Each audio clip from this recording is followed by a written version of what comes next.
Okay. I just went on, so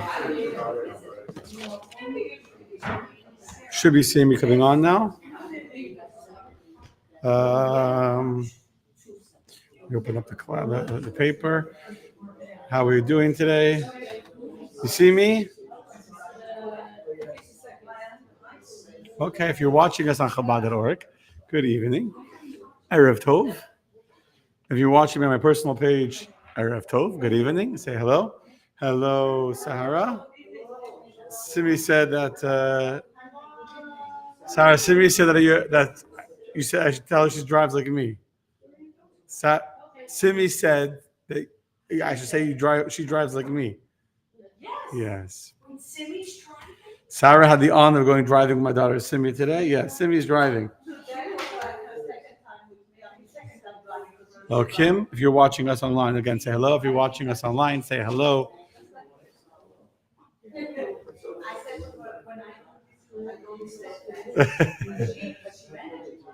Baruch atah Adonai Eloheinu melech haolam shehakol nihya b'dvaro. Never what? Oh. For all those watching us online, the Floridians here are freezing. Marsha's bundled up. Where's the winter coat? That's just a regular sweater. You need 2 sweaters. And Rivka's in shorts, but the rest, everyone else is wearing. Sal's wearing his winter coat. Good evening, Abba. Okay, we got Abba watching. Abba, I guess, welcome to the club, to the fan club. Hello, Miyakel. Good evening. Chabad.org. I'm still not seeing a lot of feedback here on Chabad.org. I don't know what's going on there. Okay, are we ready? Showtime it is. Hopefully Chabad.org is watching because I don't see anything there. So tonight's learning is in the memory of Yitzchak Tzvi ben Yosef. His neshama should have an elevation. All those who need healing and health should have, God willing, only good things in health. Okay, so I'm going to start with a joke that I've said many times. It's a classic. It's a good one. And if you heard me say it, it's okay. But it's, I'm sure some people watching have not heard this joke about this kid that comes home from school with an assignment to find out about his, the origins of man. So he goes to his father and he says, Dad, tell me, where did we come from?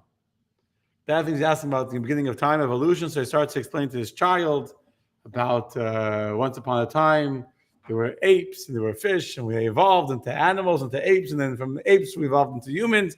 A whole explanation of evolution. And then he goes to his mom, says, Mom, tell me, where do we come from? And his mother starts to tell him about Adam and Eve in the Garden of Eden and how they, we were created by God. So he says, Mom, I'm all confused.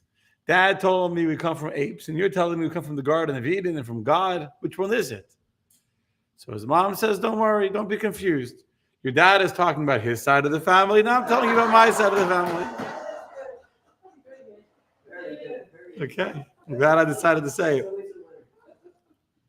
Okay. Good evening, everyone that's watching. First of all, though, the plane crash today, if you guys saw, there was a plane crash in Coral Springs. Coral Springs became famous. They had a plane crash. Pretty close. It was on, I don't know, 15-minute drive from here.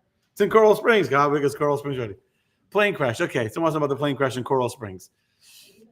Yeah, it was a plane crash. Unfortunately, I just heard recently the pilots died. Yeah. Yeah, on Creekside and between Sample and Wiles. Yeah. Small plane, a 2-person plane. It was going to Jamaica. It took off from Fort Lauderdale Airport. It was a 15-passenger plane. But only 2 people were on it.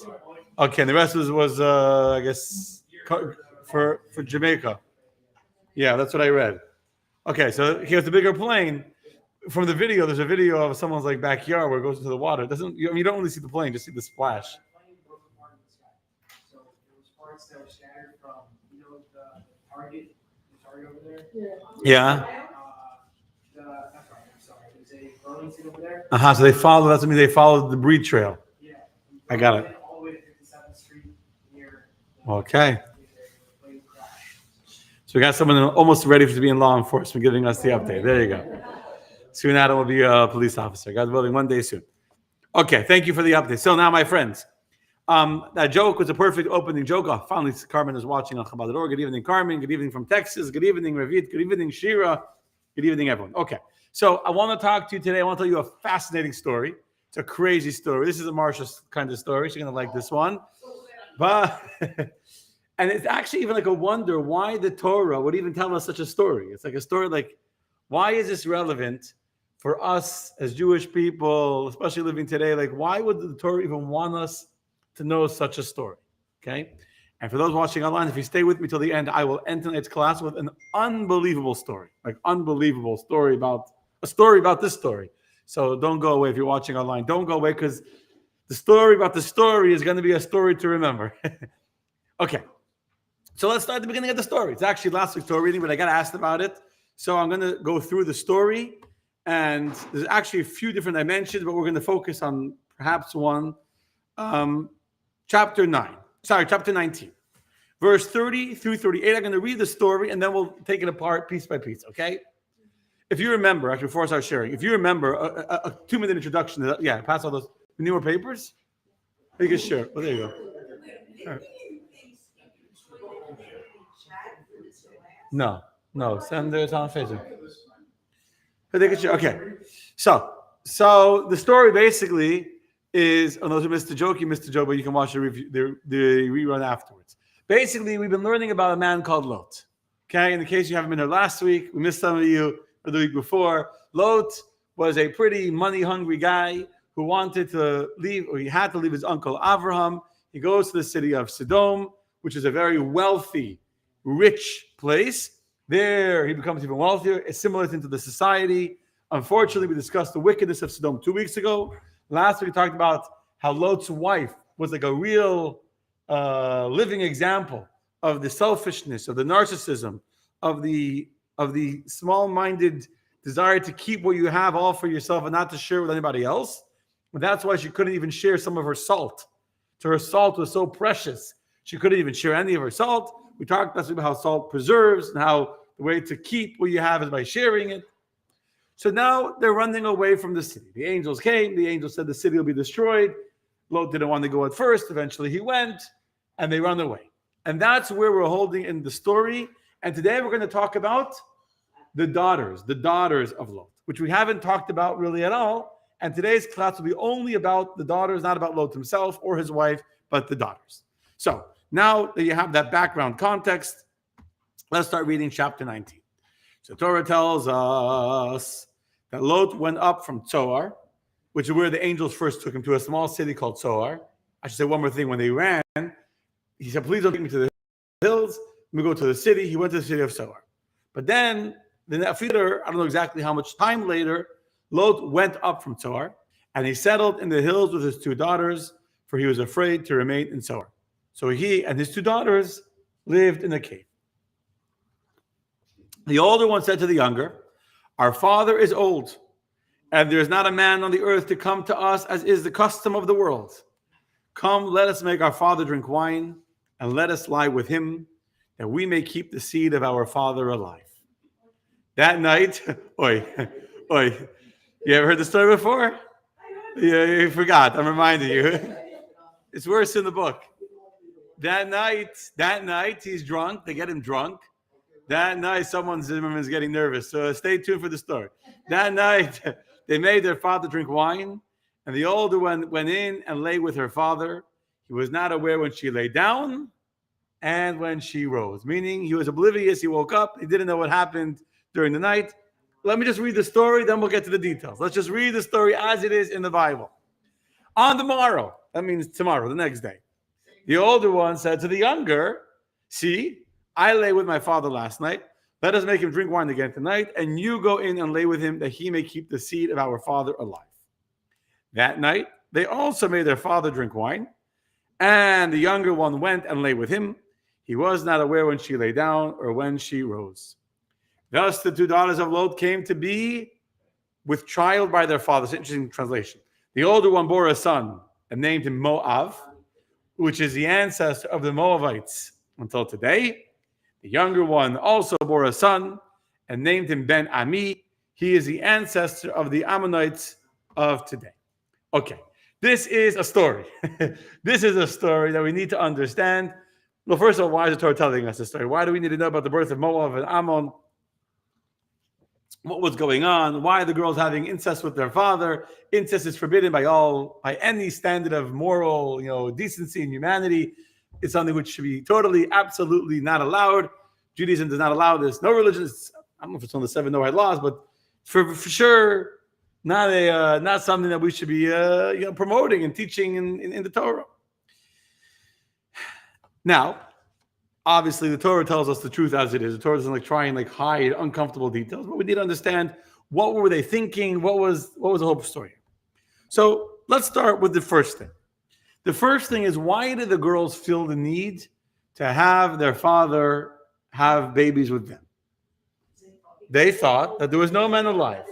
I'm going to ask you a simple question. When they left the city of stone, where did they go to? No, they went to Zoar. And then from Zoar, they went to the cave. So was there no one in Zoar? It's exactly very good. Very good. It's exactly what I'm asking. Was there no one in Zoar? They saw people in the city. They only the city of Sodom was destroyed. Why would they think that the whole world was destroyed and that nobody in the world is left alive except for their father? It's kind of hokey. So every commentary deals with this question because it's not logical to assume that the whole world is destroyed and that you're the only people left in all of the entire humanity. Okay. So every commentary deals with this, and I don't spend too long on it, but it's very interesting. And the commentaries say that, yes, they legitimately thought that the entire world had been destroyed. And there's reasons why. First of all, you have to remember these girls were young. They had never been married yet. They had grown up on the story of the flood. And the flood was rain that destroyed the whole world. So now, if you remember when they were running away, the verse says that God rained down upon the cities of Sodom and Gomorrah sulfur from the sky. So it wasn't water raining, it was sulfur raining. But it was still fire from heaven instead of water from heaven. But it was a flood. So the properties, instead of being water, were something else. But they clearly saw what in their minds looked like the beginning of a flood. That's in there how they visualized, and they heard the stories of the rain coming down for 40 days and 40 nights, bubbling water. They saw that happening. So they legitimately thought, the commentaries say that they're sincere, that they really thought that the world had been destroyed. Even more so, is that they thought that the city of Zoar, why did they leave the city of Zoar? If they were safe in the city of Zoar, why did they leave? So the rabbis explained that they thought that the city of Zoar was going to soon be destroyed too. And Rashi gives a lengthy and complicated explanation to explain that the other cities were 52 years old. The city of Zoar was a year younger, it was only 51 years old. And so therefore, because it was younger, it had amassed less sins than the other cities. So in a few minutes later, a year later, that city would have been destroyed. And the reason why they left the city of Zoar is because they actually legitimately thought that city was about to be destroyed as well, which is why they didn't feel safe staying there, which would then explain why they assumed that the city had been destroyed. There is a fascinating medrash. So the city of Zoar was also with the same traits of Sodom? Yeah, it was one of the 5 cities. Only 4 were destroyed, yeah. And to say that the city would be permanently saved in the merit of Lot, when the city was not saved in the merit of Avraham, is kind of hard to say. So yes, it was part of that region, and part of the also had sins, just less sins than the other cities had. The angels had said, we're going to take you to the caves.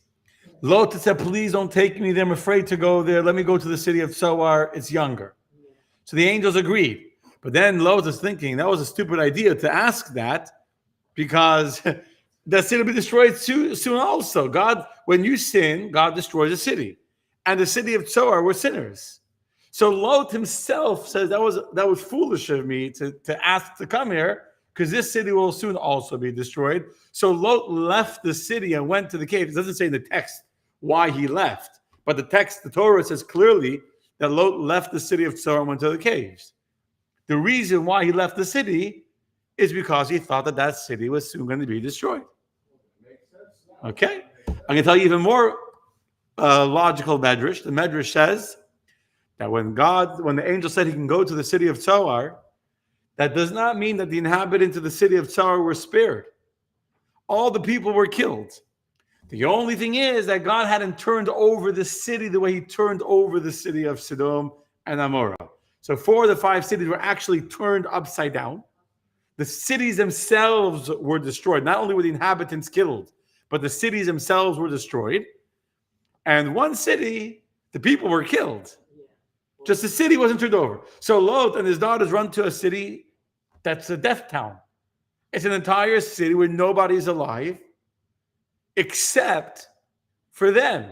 That's pretty spooky, by the way. That's a pretty spooky place to be, which would also explain why they left Zoar, because you're living in a city and you're going from house to house and everything is like deserted. You know, you go to like Pompeii or wherever, like where the volcano was, right? And you see like how everything was like the food on the table. It's like the food's on the table and everyone's house is like, and all the people are dead. There's no people in the whole city. So they were walking around in a city that was a dead city, literally, no pun intended, dead city. And so they said, this is not good. We don't want to stay here. We're going to run away. And they thought the whole world was killed, which would explain why Avram's prayers were not able to save the city. And seemingly Lot, who himself is not so righteous, is able to save the city, because Lot actually didn't save the city's people. Avram didn't pray for the structures of the city. He prayed for the people of the city. That Lot couldn't save. All the angels did for Lot was say, okay, we won't overturn the city. You can stay in the city. So Sodom was overturned. The city of Zoar was not overturned. They're staying in the city of Zoar. Everybody in the entire city is dead. And then they say this is a scary place to be. They go to the caves, and there they think that no one is alive, and that's why they feel the need to be with their father. I have a question. How about, for example, how they get the wine? Good question. How they got the wine. Okay, good question. I'll answer 1 minute. One more question first. I was going to go in order. So I explained to you why they thought that nobody else in the city of Zoar was alive, because everyone had died. Did they think that Abraham had died? Did they think that Abraham had died? They didn't see him, that's true. But he wasn't a sinner. He wasn't living. He wasn't a sinner. Everybody was sinner, just not Abraham.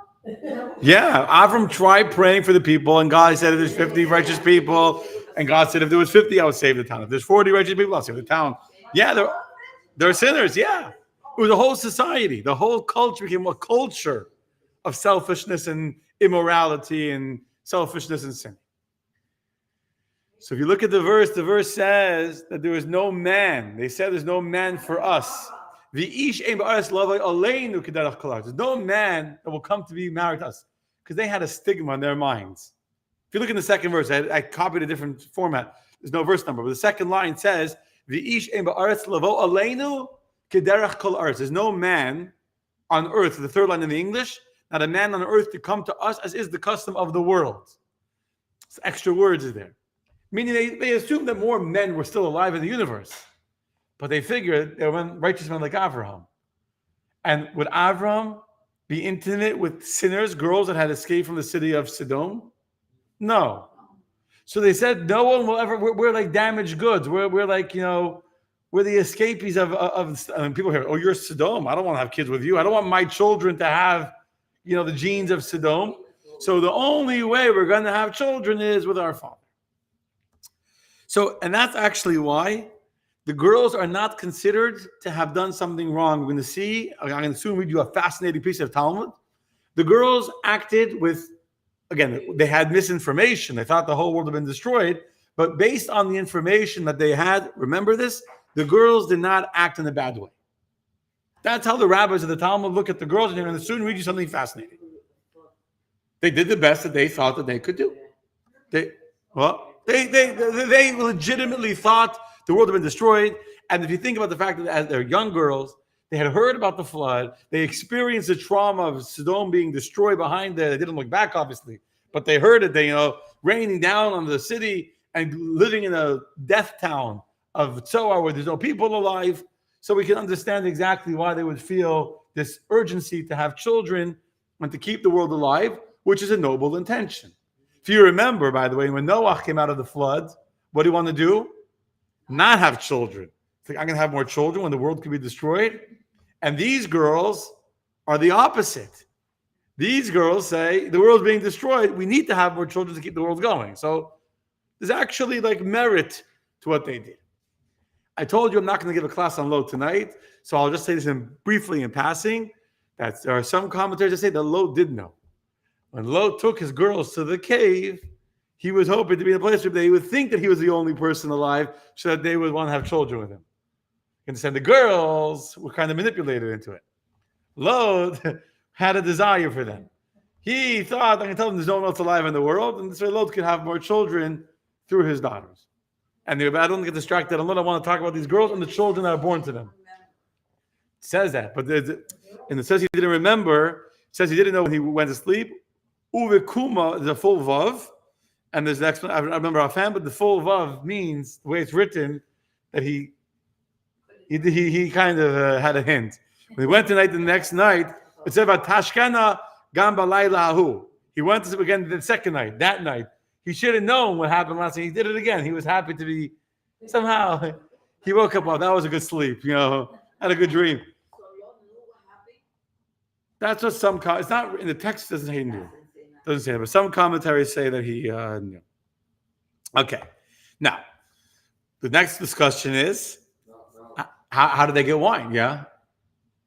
Well, you know that part where God, Abraham negotiates and get out to 10? Mm-hmm. Oh, God will finish the conversation. He leaves. He doesn't say, I don't think he says yes or no, whatever. He leaves. He leaves. But the 10 people. There wasn't 10 people.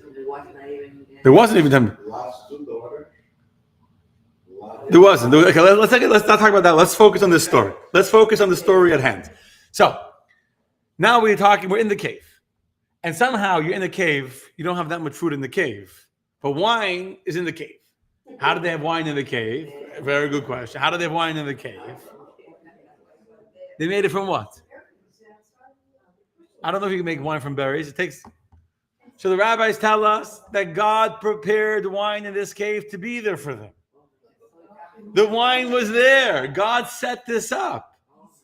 The wine was divinely ordained by God that they came to a cave that miraculously had wine or had vines. I don't know if there was vines or was actual wine stored in the cave where they went.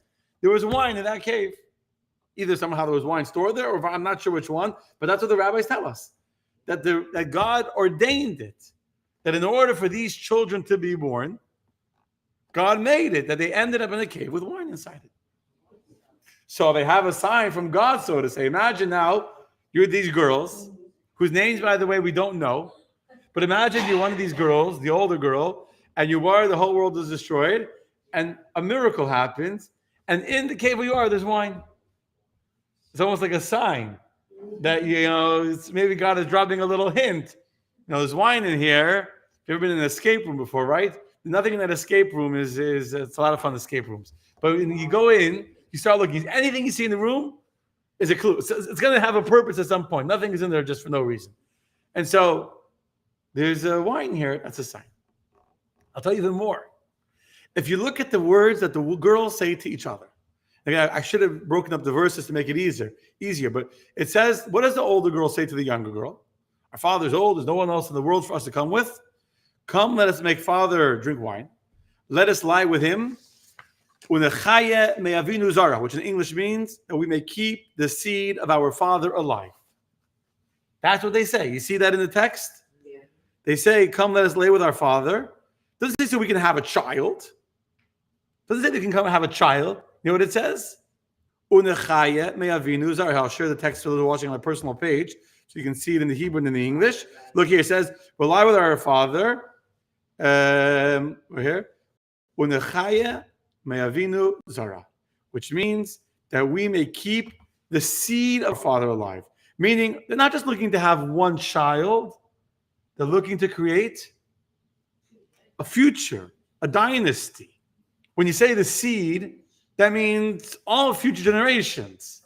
Meaning the girls already somehow prophetically understood that from this will come out the birth of nations. The birth of nations will come from this. Yeah, that's right. And so therefore, as Alice is saying online, and as you are all saying, that Ruth is going to come from Moab. Very good. And Ruth is going to be the great-great-grandmother of King David. And King David is going to be the great-great-grandfather of Mashiach. Rabbi, Yes. again, she doesn't want, for example, that people to get married with Moabitas. You're jumping ahead. Patient. So, do you understand what's going on over here? Basically, God set it up that these girls with good intentions, feeling an urgency to keep humanity alive, instead of becoming disillusioned and traumatized and full of despair by what they thought was the end of the world, instead the opposite. They said, we have an obligation to do anything we can to keep the world alive.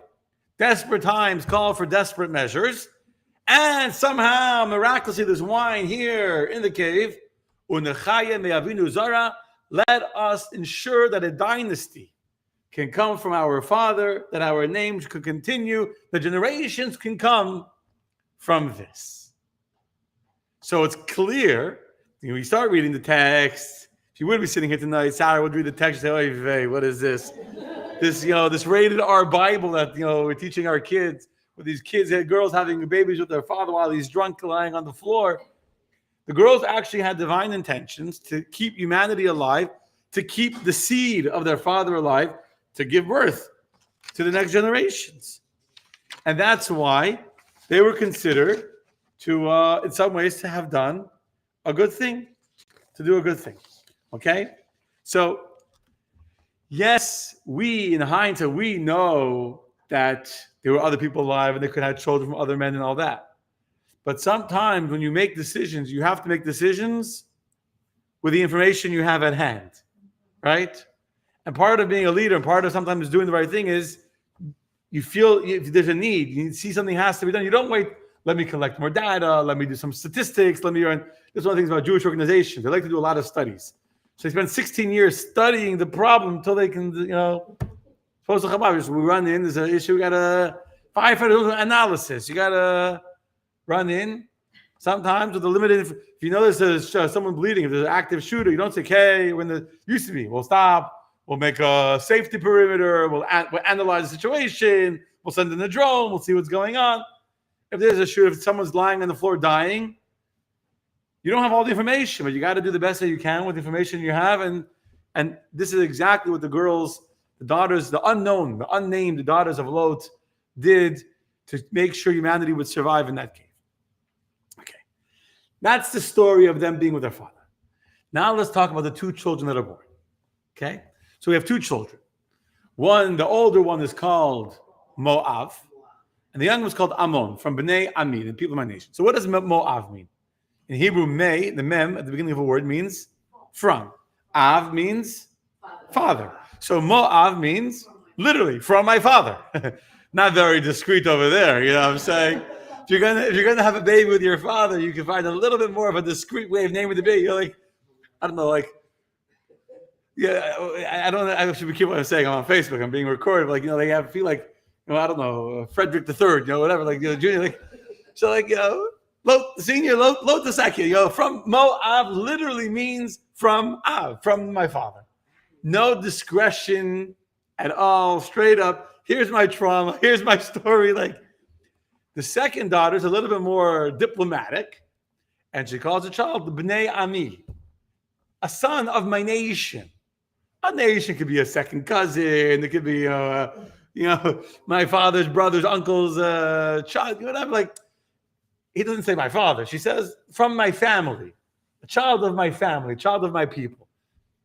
And we all know that Moab is going to become the father of the Moabites, and Ammon will become the father of the Ammonites, who, by the way, will torch the Jews later on. They're going to be a big pain for the Jews.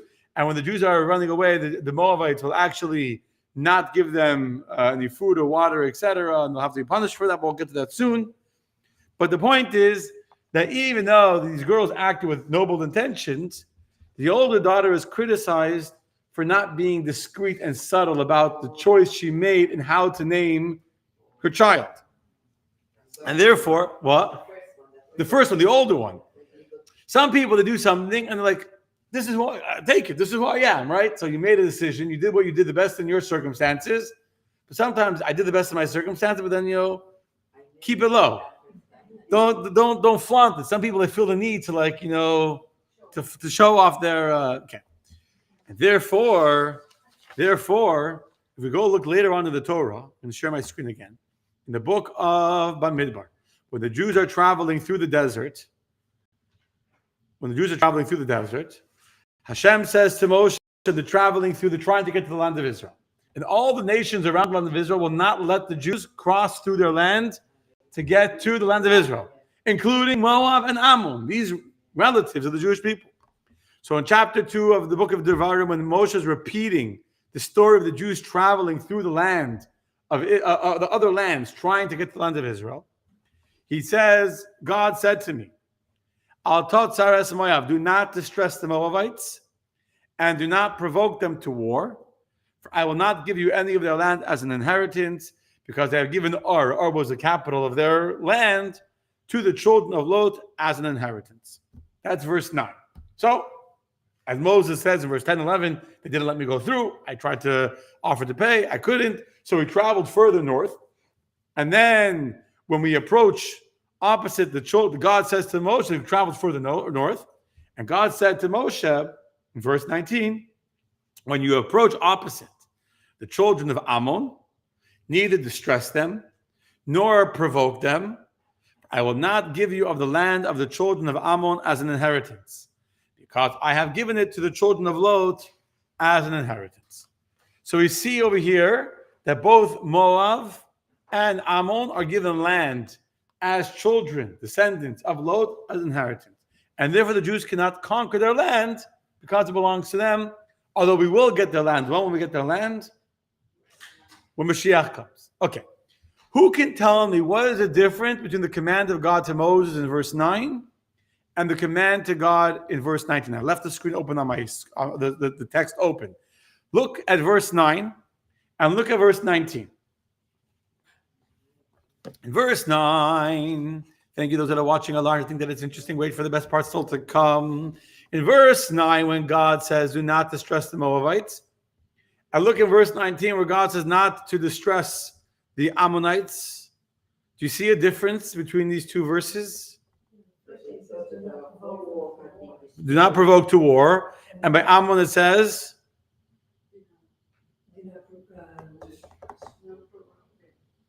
not provoke them. The word Mulchama is missing. The word war is missing. Very good, Saddam. When Moshe is told by God not to attack, to distress the Moabites, he says, do not provoke them to war. Meaning, are you allowed to distress them? You can fight them, just not a full-on battle. You can't have what we say in Hebrew, Mulchama. But when it says by the children of Ammon, it says neither distress them, nor provoke them, period. No provocation whatsoever.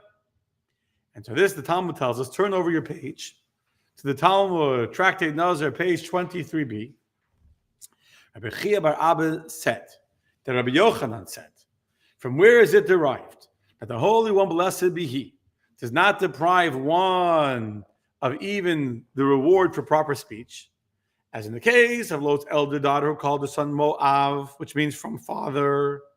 So the merciful one being God, says to Moses, do not besiege Moab, nor contend them in war, which indicates it is war that is not permitted. However, with regard to harassing, the Jews were permitted to harass them. While in the case of Lot's younger daughter, who called her son Ben Ami, which is a much more neutral expression, it's not so explicit about the origins of the child.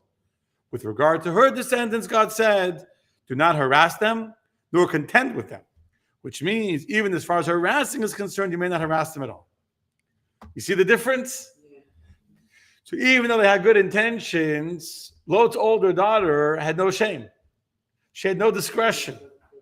And therefore, her children will suffer as a result of that they're allowed to be oppressed and harassed by the Jews. Their land can't be taken from them. They won't lose their land in a battle with the full-on war. But they're allowed to be, terrorized and raids, etc., because their mother had called them explicitly, Me'ah, from my father. As opposed to Bnei Ammon, which was more discreet, they were treated better. Okay. Now, you ready for the next part of this Talmud? Now I'm going to show you. Here comes an amazing piece of Talmud. Let me continue sharing my screen. It's the very next line. Says Rabbi Chia bar Ravin. He says as follows: that Rabbi Yehoshua ben Karcha said, a person should always rush to come first to do a mitzvah regarding a matter of a mitzvah. As in the reward of the one night that the elder daughter of Lot preceded the younger for the sake of the mitzvah, the elder daughter of Lot preceded the younger one by one night. She was rewarded by having the monarchy of Israel issue from her 4 generations before her sister. Let me explain this. There were 2 girls. The Talmud is saying they did a mitzvah. They had children. Their act with their father is being classified in the Talmud as a mitzvah. But not only are they both a mitzvah, the older one rushed to do the mitzvah first, and therefore she was blessed that she would have children who would be the leader of the Jewish people 4 generations before her younger sister. Let's go through the history here. Ruth, as you already all know, is a descendant of Moab. Ruth is going to have a child. If you look, you know what, we can share the screen again. From the book of Ruth. One second. If you look, I should just come on sharing. If you look, go keep on looking at the book of Ruth, at the end of the book of Ruth.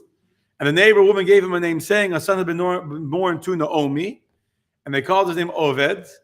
He was the father of Yishai, the father of David. So here's the descendants of Peretz. Peretz begot Chesron. Chesron had Ram. Ram had Aminadab. Aminadab had Nachshon. Nachshon had Salmon. Salmon had Boaz. Boaz had Oved. Oved had Yishai. And Yishai had David. So how many generations?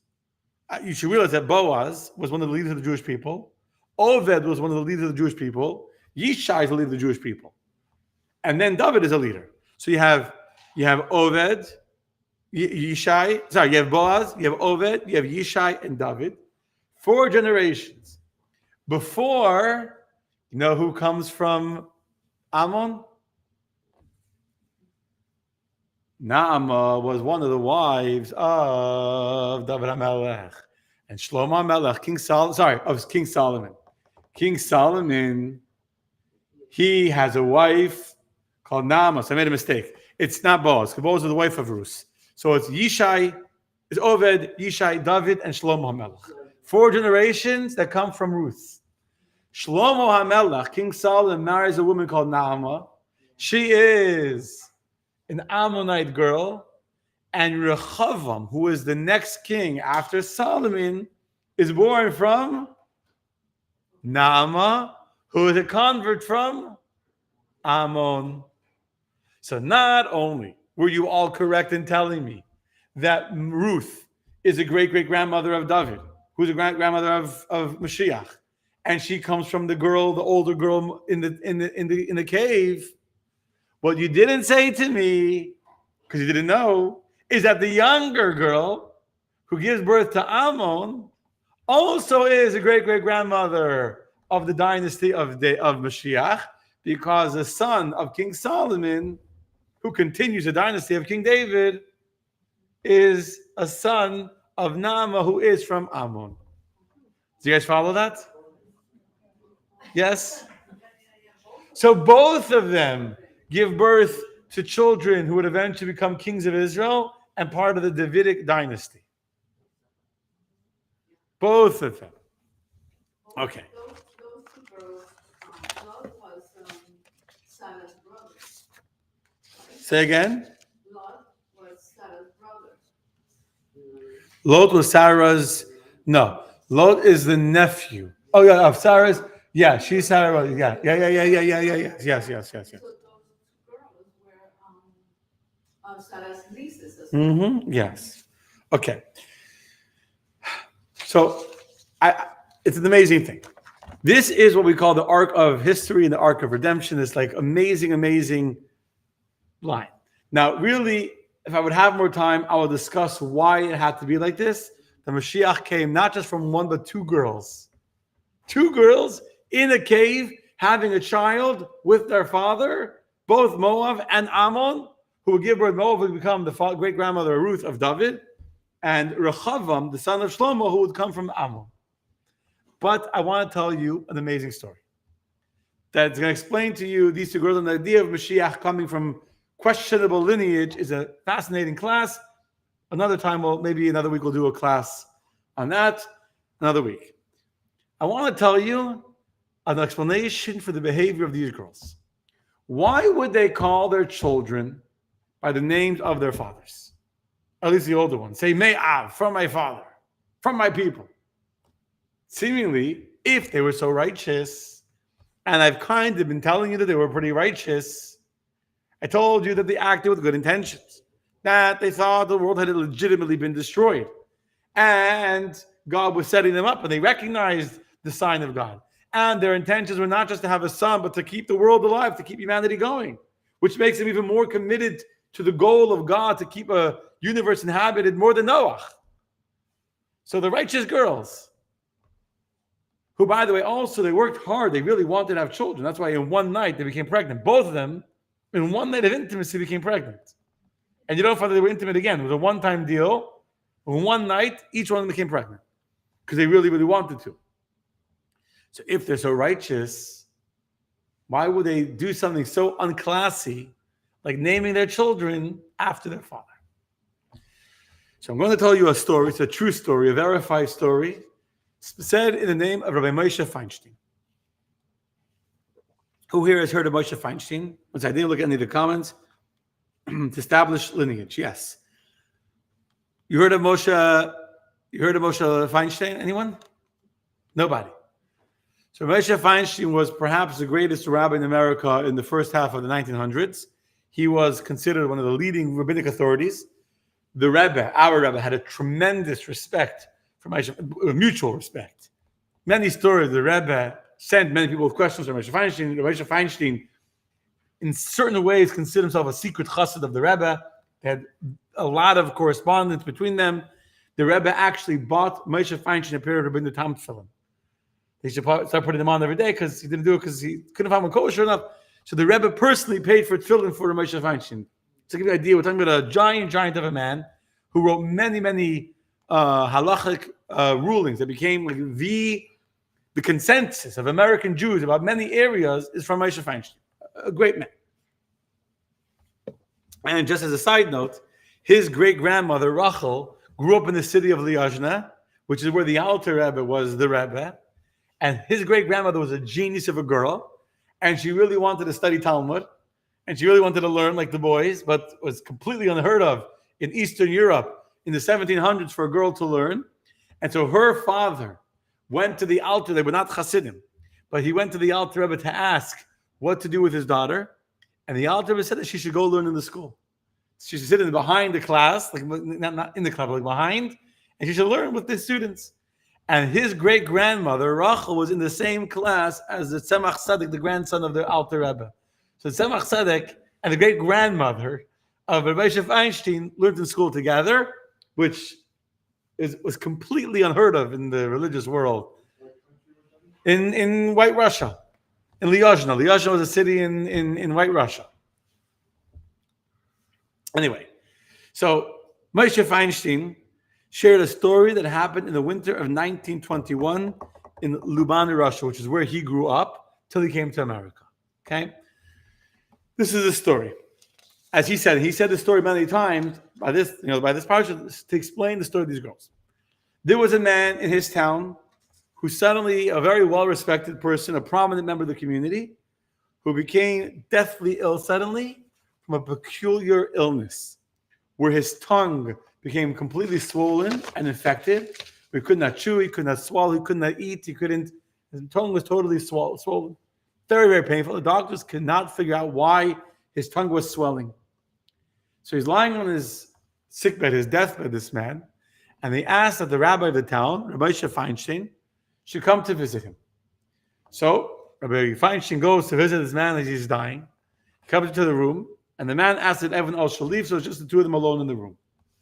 I just want to say, by the way, Moshe Feinstein is a Litvish rabbi. He's not like a, some like, a Sephardi Mekubal that makes the, I'm not saying make up, like he's a very technical. Rabbi Feinstein is a facts. He's not the. So the man told Rabbi Moshe Feinstein the following story. He said to him that last week was Parshas Va'era. Like last week was a story of Lot's daughters calling their children from my father, from my people. And I was deeply troubled by the fact that Mashiach comes from such a questionable lineage, and I was making fun of the Kiddush, or, in the back, some people talk during the service and by the Torah reading, and I was making fun of these daughters calling their children from my father. I was making fun of them and discussing, what kind of girl would do that? How could they not be ashamed of their behavior? Shame on them. That night, Saturday night, I had a dream. And in the dream, two very old women appeared to me. And their faces were covered. And they introduced themselves to me as the daughters of Lot. It's a true story. They introduced themselves to me as a daughter of Lot. And they said that in Olam HaEmes, in the world of truth, in Gan Eden, they had heard all of my laughing and scoffing and questions concerning their behavior. And that in heaven, I was being punished for having slandered these two righteous women. And just like the spies that had slandered the land of Israel, that their tongues got swollen and came out of their mouths down to their bellies, and the worms came in, and that's how they died, so too, I was going to suffer a fate similar to the spies, and I was going to die through my tongue. But they got permission in heaven that before I died to come and tell me, to explain to me why they did what they did, to answer my questions. Okay? You know they answered? These two daughters of Lot, if they would have said, we had a child without being intimate with anybody, if they would have said, we are virgins, and we had a miraculous virgin birth, would the world have believed them? Yes. They had miraculously escaped from the city of Sodom. Remember, these are the only survivors of an entire city that had been destroyed by angels. And yet, somehow, these girls, miraculously, by the grace of God, were saved from the entire 5 cities. They are the great nieces of Sarah. Lot was Sarah's wife. How did Sarah have a baby at the age of 90 years old? Miraculously. And the whole world knew about the miracle of Sarah having a baby. The Torah even tells us that they were laughing. People were laughing. How could Sarah have a baby at the age of 90? It's not really her baby. They took it from the marketplace. So what happened? All the women came to a big, big party, and Sarah nursed every baby at the party. She nursed every baby that came. She nursed them to show that she had become young. Her body was producing milk. It wasn't that they stole someone else's baby. She had legitimately given birth. And the whole world knew that this amazing family, the family of Abraham and Sarah, have miracles that happen to them. They have miracles that at the age of 90 years old, she has a baby. And when she went to the palace of Avimelech, the whole palace got hemorrhoids and all their bodily openings closed up. And God protects them, and God made them very wealthy. And now they're going to hear a story that these two girls, the nieces of Sarah, escaped miraculously from the city where there's no man alive. They were in a cave, and they gave birth to babies. They could have said, we are the original Virgin Marys. We are, of course, listen. We got the verse, I'll tell you what they got from a second. They could have said, we had a virgin birth. The problem is, we saw prophetically that one day another nation is going to say, and by the way, now we'll explain where Mashiach comes from. Mashiach comes, the dynasty of David, from a virgin, from a miraculous birth with no man involved. But we saw prophetically that one day the Christians would misinterpret the Bible. In the book of Yeshayahu, book of Isaiah, which I just learned recently, there's a prophecy where Yeshayahu was speaking to the Jewish people, rather to the king, who was scoffing. They were worried because the king of Israel had made a partnership with the king of Aram, which was the kingdom then in Damascus, to join up to try and conquer the kingdom of Yehuda. And he came to promise them, don't worry about it. And he said, as a sign of the prophecy that God will protect the Jewish people, he said, you're going to give the Alma, which Alma means a young girl, does not mean a virgin. In Hebrew, a virgin is Betula. A Besula is a virgin. Besula is a virgin. So it does not say Besula. It says an Alma, which means a young maiden, a young lady. Will give birth to a child very quickly, and his name will be Emmanuel. Emmanuel is Emmanuel. God will be with us. And whenever you are, you'll remember, Utu Eitzav Esufar, we say in our davening of the day, Utu Eitzav Esufar, the nations will plan plans against you. Tabru Davar, they'll make plans and they'll contrive schemes. Yaakov will not come to be. Ki imanu kel, because God will be with you. And this is a promise of redemption for the Jewish people that they will be saved and nothing will happen. And Yeshayahu, who by the way is a direct descendant of King David. I'm not going to go through the whole history now of Yeshayahu, of Isaiah, but he was basically, I remember from memory, his father was the brother of the king. He was a grandson of King Achaz. No, he was a grandson of Achaz was the king at the time he was a king, when he was a prophet. He was a grandson of King Yehu. Yehu, I think, was his grandfather, and his father was the younger brother of the next generation. His uncle was the king. He was next in line. He was a son after son of the Davidic dynasty. And he had a son called Emmanuel from his own wife, from a prophetess, which the discussion of she was also a prophetess, just like the Rebbetzin is the wife of a rabbi, so they called the Rebbetzin. So she's called the prophetess in the next chapter. Anyway, the point is, he had a child called Emmanuel. But later on, people would misinterpret this verse deliberately and try and say that the miraculous prophecy is that the girl would have a baby without anyone, even though the very next chapter says that he was intimate with his wife and they had a baby. Plus, it anyway makes no sense, because the whole idea of Mashiach is it has to be son after son of King David. If you say that Mr. J is born from a virgin, then who's his father? Nobody. So he's not a direct descendant of King David. He's not from the tribe of Yehuda. He's not part of the dynasty of King David. He can't be Mashiach. So the whole idea of trying to say that their Messiah, their Savior, comes from a virgin defeats the whole purpose, all the prophecies, including in those chapters of Isaiah, that the Messiah will come from the descendants of Yishai. It's in the same book of Isaiah. In the next chapter, that a tree will Yishai. Let's get some Yishai. 1 second.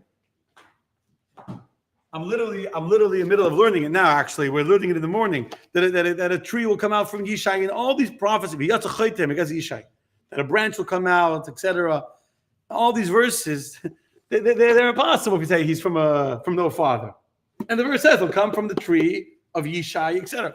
So it's a ridiculous thing to try and say that your Messiah is from a virgin, because then he's not from the tree of David.